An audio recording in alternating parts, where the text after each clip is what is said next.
The disappearance of Carlee Russell. She told investigators she was kidnapped. The 25-year-old woman capturing the nation's attention all last week. Police in Alabama say they haven't been able to verify much of her story. Let's bring in NewsNation legal contributor and Law and Crime Network reporter Jesse Weber. Jesse, always good to see you. Why do you think police have yet to go on record and call her story a scam?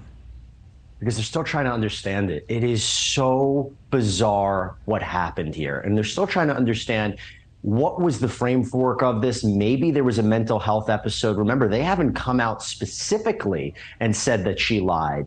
But that's what the leaves are looking like here. I mean, you have a woman who first is accused of stealing items from her work. And then the story that she gave over the 911 phone call, and then furthermore, the story she told investigators about what happened to her is not matching up to the evidence, at least initially. So I think their first take is to understand, is there any part of her story that can be backed up at all? And two, why did she maybe make this up? Yeah, and what's more bizarre is what maybe did not happen, like the toddler that she reportedly saw on the side of the interstate at nighttime. Do you think that investigators know what happened to her over those 49 hours that she was missing and they just aren't telling anyone?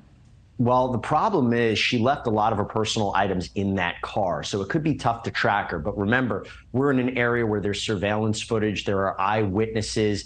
Unless she was in an isolated area and just stayed there. Remember, she bought snacks, so was she just hiding out? I mean, again, this is what we have to be assuming at this point.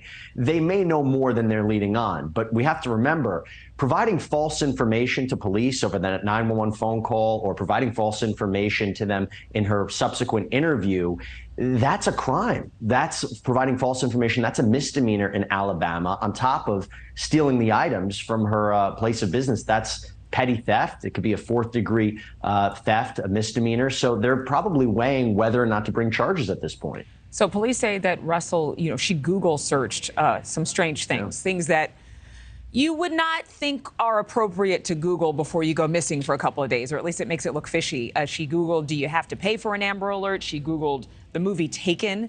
Is this evidence that can be considered criminal? Absolutely. It's not like she was Googling the Barbie movie this weekend. She was Googling things that are directly tied to now what people are suspecting she was up to. I mean, we talk about the same thing, completely different, but you were just covering the Rex Heuermann case.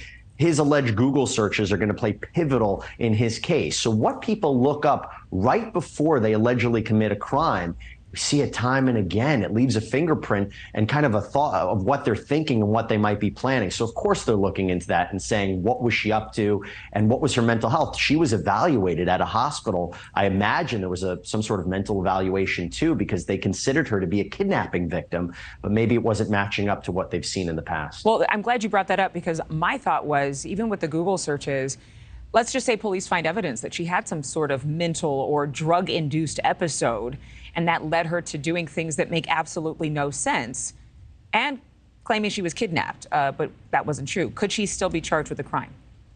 When you voluntarily intoxicate yourself, it's generally not a defense. Having said that, that's my legal answer.